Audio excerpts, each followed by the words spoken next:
দর্শক বন্ধুরা নমস্কার। আপনারা দেখছেন মৃণালিনী নিয়ে আমি রয়েছি রাজীব আপনাদের সাথে। আজকে আমরা যে বিষয়টি নিয়ে আলোচনা করতে যাচ্ছি, আপনারা আজকে সারাদিন দেখেছেন সোশ্যাল মিডিয়াতে, পাশাপাশি পত্রপত্রিকাতে সেই বিষয়টি উঠেছে। সেই বিষয়টি হচ্ছে খুমলুঙে যে বিজেপি পার্টি অফিস রয়েছে সেটাকে ভেঙে তছনছ করে দেওয়া হয়েছে। ভেতরে যে আসবাবপত্র রয়েছে সেগুলো পর্যন্ত ভাঙা হয়েছে। এমনকি বিজেপির যে ফ্ল্যাগ রয়েছে সেটাকে পর্যন্ত নামিয়ে পুড়িয়ে দেওয়া হয়েছে।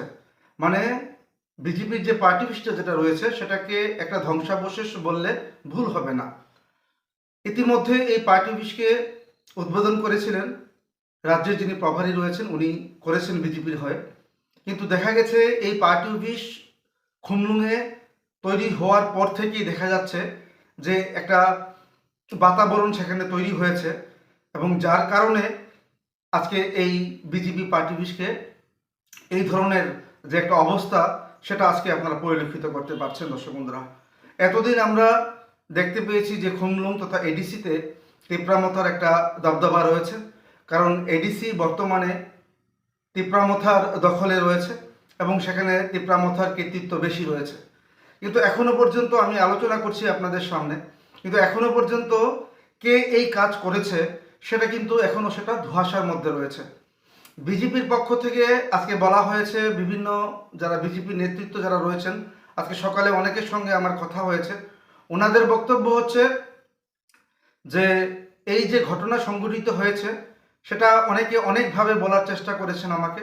অনেকে বলেছেন যে সেখানে কিছু দুষ্কৃতিকারী এই ধরনের ঘটনা করে থাকতে পারে, এবং বিজেপির যারা নেতৃত্বরা যারা রয়েছেন ওনারা বলেছেন যে যারা যারা এই সকল কাজ করেছেন তাদেরকে স্পেসিফিক্যালি তাদের নাম মেনশন করে তাদের বিরুদ্ধে মামলা করা হবে।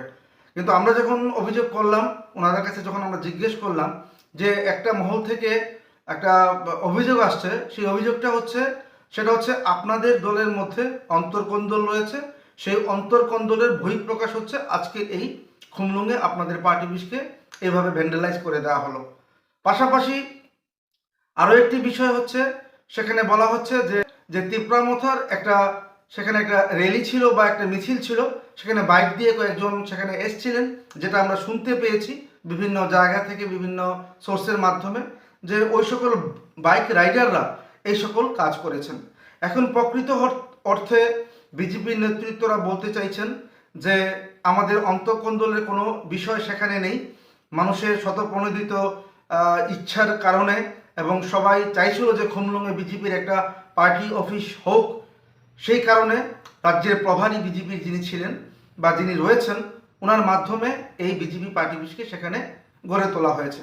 কিন্তু বিজেপির যারা কার্যকর্তারা যারা রয়েছেন ওনারা কিন্তু এখনও সেই যে ঘটনা হয়েছিল সেদিন সেটা ওনারা ভুলতে পারছেন না, কিন্তু সঠিকভাবে ওনারাও বলতে পারছেন না যে এই ঘটনার পেছনে কারা কারা জড়িত রয়েছে। বিজেপি থেকে বলা হচ্ছে একদম সাদামাটাভাবে ওনারা বলে দিচ্ছেন যারা যারা যারা এই সকল কাজ করছে বা যারা যারা এই সকল কাজে যারা যুক্ত রয়েছে তাদের বিরুদ্ধে আইনানুগ ব্যবস্থা নেওয়া হবে, তাদের কাউকে ছাড় দেওয়া হবে না। কিন্তু এখনো পর্যন্ত বিজেপি থেকে এটা মানে স্পষ্টভাবে বলা হচ্ছে না যে সেটা কি অন্তর্কন্দল হয়েছে, না স্থানীয় দুষ্কৃতিকারীরা করেছে, নাকি তিপ্রামথার পক্ষ থেকে সেটা করা হয়েছে, এই বিজেপি পার্টি অফিসকে ভ্যান্ডালাইজ করা হয়েছে। তো এখন প্রশ্ন হচ্ছে, বিজেপির পক্ষ থেকে বলা হয়েছে এখন যে থানায় মামলা করা হবে, অলরেডি থানায় মামলা হয়েছে। এখন আমরা যখন তিপ্রামথার কয়েকজন ছিলেন তাদের সঙ্গে আমরা কথা বলেছি, ওনাদের বক্তব্য হচ্ছে যে ত্রিপুরা রাজ্যে যারা বিরোধীরা যারা রয়েছেন, বিশেষ করে ওনারা সিপিআইএম এর কথা বলছেন, পাশাপাশি ওনারা কংগ্রেসের কথা বলছেন, যে ওনারা চক্রান্ত করে তিপ্রামথা এবং বিজেপির মধ্যে যে অ্যালায়েন্স রয়েছে বা যেটা আন্ডারস্ট্যান্ডিং রয়েছে সেটাকে নষ্ট করার একটা অপপ্রয়াস নিয়েছে বামফ্রন্ট এবং কংগ্রেস, যেটা তিপ্রামথা পক্ষ থেকে বলা হচ্ছে। তো এখন পর্যন্ত পুলিশ সেইভাবে স্পেসিফিক্যালি কাউকে কিন্তু গ্রেপ্তার করতে পারেনি, এখনো পর্যন্ত সেটা বের হয়নি যে এই যে ঘটনা ঘটেছে যেখানে খুমলুঙের বিজেপি পার্টি অফিসকে তছনছ করে দেওয়া হয়েছে সেটা কি অন্তর্কন্দলের কারণে হয়েছে, না বিরোধী তথা ওনাদের বক্তব্য অনুযায়ী, কারণ আমরা জানি এডিসিতে বিরোধী বলতে বিজেপি হচ্ছে তিপ্রামথার বিরোধী, কিন্তু তিপ্রামথা যারা নেতৃত্বরা যারা রয়েছেন ওনাদের বক্তব্য হচ্ছে বিরোধী বলতে ওনারা বামফ্রন্ট এবং কংগ্রেসকে ওনারা টার্গেট করছেন। তো এখনো পর্যন্ত সেটা প্রকাশ হয়নি যে এই বিজেপি পার্টি অফিস যেটা খুমলুঙে তৈরি করেছিলেন আমাদের ত্রিপুরা রাজ্যের যিনি বিজেপির প্রভারী, যেটাকে ভ্যান্ডালাইজ করা হয়েছে, তার পেছনে কে রয়েছে। বিজেপি বলছে যে যারা যারা করেছে তাদের বিরুদ্ধে ব্যবস্থা নেওয়া হবে, তিপ্রামথা বলছে সেটা সিপিএম এবং কংগ্রেসের একটা পূর্ব পরিকল্পনা, যাতে করে এই অ্যালায়েন্সের মধ্যে একটা ফাটল ধরানো যায়। এইভাবে সারাদিন আজকে আমরা প্রত্যক্ষ করতে পারলাম যে একে অপরের যে মানে মানে ডিফেন্স ওনারা কিন্তু এইভাবে নিয়েছেন। কিন্তু এখনো অবধি রাজ্যের মানুষ জানতে পারেননি যে বিজেপি যেহেতু ত্রিপুরা রাজ্যে আজকে ওনারা ক্ষমতায় রয়েছেন এবং ক্ষমতা থাকাকালীন সময়ে আজকে খুমলুঙে এইভাবে বিজেপির পার্টি অফিসকে ভ্যান্ডালাইজ করা হলো, তার পেছনে কারা কারা রয়েছেন, কোনো রাজনৈতিক দল কি সেখানে যুক্ত রয়েছেন কিনা সেটা কিন্তু এখনো পর্যন্ত রাজ্যের মানুষ কিন্তু এখনো বুঝে উঠতে পারেননি। আমি প্রসঙ্গক্রমে বলে রাখছি 2023 নির্বাচনের পর, যেটা আপনারা সারা ত্রিপুরা রাজ্যে প্রত্যক্ষ করেছেন, বিভিন্ন ন্যাশনাল চ্যানেলে এই নিউজগুলো বেরিয়েছে, সেখানে আমরা কি লক্ষ্য করতে পেরেছি? সেখানে লক্ষ্য করতে পেরেছি প্রায় 50-এর বেশি মামলা থানায় রেজিস্ট্রি হয়েছিল সে সময়, এবং মানে সে সময় দেখা গেছে যে মুখ্যমন্ত্রী এগুলোকে কন্ডেম করেছেন এবং শান্তি শৃঙ্খলা যাতে বজায় থাকে সেই কথাগুলো কিন্তু বলেছেন। সেই সময় আমরা দেখতে পেয়েছিলাম যে তিপ্রামথার পক্ষ থেকে বিভিন্নভাবে কংগ্রেস, সিপিএম এবং বিজেপি পার্টি অফিসকে আগুন দিয়ে পোড়ানো হয়েছে, সেগুলোকে ভাঙা হয়েছে, সেটা আপনারা নিজেরা প্রত্যক্ষ করেছিলেন সে সময়, এবং বিভিন্ন নিউজ চ্যানেলে তথা ন্যাশনাল নিউজ চ্যানেলে সেগুলো এসেছিল।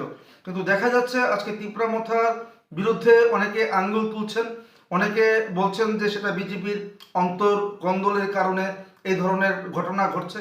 কিন্তু বাস্তব পক্ষে যারা স্থানীয়রা যারা রয়েছেন বা খুমলুঙের যারা বিজেপির কার্যকর্তারা যারা রয়েছেন, যারা জনজাতি মোর্চা করেন, হয়তো বা ওনারা সেটা ভালোভাবে জানেন, কিন্তু এখনও সেটা স্পষ্টভাবে রাজ্যের মানুষ এখনও জানতে পারেননি যে এই ঘটনার পেছনে কারা কারা যুক্ত রয়েছে।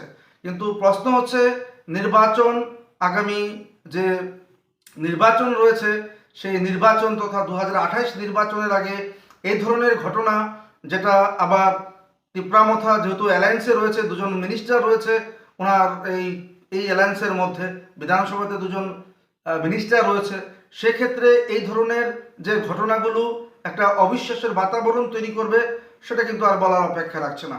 কিন্তু রাজ্যের মানুষ এই মুহূর্তে প্রকৃত সত্য জানতে চাইছে যে এর পেছনে কারা কারা রয়েছে। তিপ্রামথা সরাসরি বলে দিয়েছেন, আমার সঙ্গে কথা হয়েছে, যে ওনারা বলতে চাইছেন যে সিপিএম এবং তথা বামফ্রন্ট এবং কংগ্রেসের একটা কৌশলের কারণে এই ধরনের ঘটনা সংঘটিত হয়েছে খুমলুঙে। বিজেপি কিন্তু বিরোধীদের কথা বলেননি, ওনারা ঘুরিয়ে বলেছেন যে স্থানীয় দুষ্কৃতিকারীদের অঙ্গুলি হেলনে এই ধরনের ঘটনা সংঘটিত হয়েছে। কিন্তু আজকে এই ধরনের ঘটনায় রাজ্যের মানুষ একটু চিন্তায় পড়েছেন, কারণ শাসক রয়েছে বিজেপি, সারা ত্রিপুরা রাজ্যে শাসনভার রয়েছে মানে মানে বিজেপির কাছে, সেই জায়গায় বিজেপির কার্যকর্তারা আজকে মার খাচ্ছে, বিজেপির কার্যকর্তারা আজকে বিভিন্ন জায়গায় ওনারা হেনস্থা হচ্ছেন, বিজেপির কার্যকর্তাদের অফিস ভাঙচুর করা হচ্ছে, বিশেষ করে এডিসি এলাকা।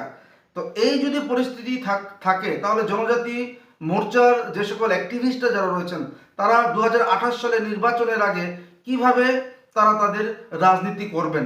এখন প্রশ্ন হচ্ছে যে এই ধরনের বাতাবরণ যদি চলতে থাকে তাহলে অবশ্যই দেখা যাবে যে 2028 সালের নির্বাচনের আগে যদি তিপ্রামথা বিজেপির সঙ্গে অ্যালায়েন্সে থাকে তাহলে চিত্র একটা হবে, আর নির্বাচনের আগে যদি তিপ্রামথা বিজেপির অ্যালায়েন্স থেকে বেরিয়ে যায় তাহলে কিন্তু ছবিটা অন্যরকমভাবে আপনারা প্রত্যক্ষ করতে পারবেন। যেটা যেভাবেই হোক ত্রিপুরা রাজ্যের মানুষ, বিশেষ করে এডিসি এলাকার যারা সাধারণ জনগণ যারা রয়েছেন, তাদের কিন্তু একটা চিন্তা এই মুহূর্তে থেকেই কিন্তু ওনাদের মধ্যে জাগ্রত হতে শুরু করেছে। এখন দেখার বিষয় এই যে খুমলুঙের বিজেপি পার্টি অফিসকে ভেঙে কুপিয়ে তছনছ করে যে দেওয়া হয়েছে তার পেছনে মাস্টার মাইন্ডরা কারা রয়েছেন, কাদের কারণে আজকে বিজেপির পার্টি অফিস এইভাবে ভাঙা হলো? মুখ্যমন্ত্রী নিশ্চয়ই এই বিষয়ে এখনও কিছু মন্তব্য করেননি। আমি যখন আলোচনা করছি উনি নিশ্চয়ই ওনার প্রতিক্রিয়া দেবেন এবং সত্য যে ঘটনা রয়েছে এর পেছনে কারা কারা রয়েছে, কেন এই কাজ করা হয়েছে, সেটা অবশ্যই রাজ্যের মানুষের কাছে সেটা সেটা মানে প্রকাশ পাবে। সেই অপেক্ষায় কিন্তু রাজ্যের আপামর জনগণ রয়েছে। মানুষের কথা একটাই হচ্ছে যে যেহেতু শাসন ক্ষমতায় রয়েছে বিজেপি, তাহলে এই ধরনের কর্মকাণ্ড যদি শাসক দলের উপর, কর্মীদের উপরেই হয়, তাহলে সাধারণ যারা জনগণ রয়েছেন এডিসি এলাকায় তাদের অবস্থা কোন জায়গায় গিয়ে দাঁড়াতে পারে। এখন দেখার বিষয় এর পেছনে কারা কারা রয়েছে।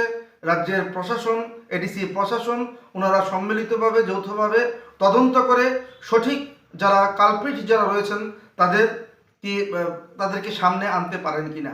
রাজ্যের মানুষ এই দিকটার প্রতি কিন্তু নজর রেখে চলেছেন এবং আমরা যারা সংবাদকর্মী যারা রয়েছি আমরাও কিন্তু প্রতি মুহূর্তের খবর আমরা খুমলুং থেকে নেব, এডিসি থেকে নেব এবং প্রতিটি মুহূর্তের খবর আমরা ছোট্ট আকারে হলেও আপনাদের সামনে তুলে ধরার চেষ্টা করব। দর্শক বন্ধুরা, আজকে এই বলে আমি আমার আলোচনা এখানে শেষ করছি এবং এই বিষয়ে যদি আপনাদের কোনো মন্তব্য থাকে অবশ্যই আপনারা আপনাদের মন্তব্য কমেন্ট বক্সে কিন্তু আপনারা মেনশন করতে পারেন।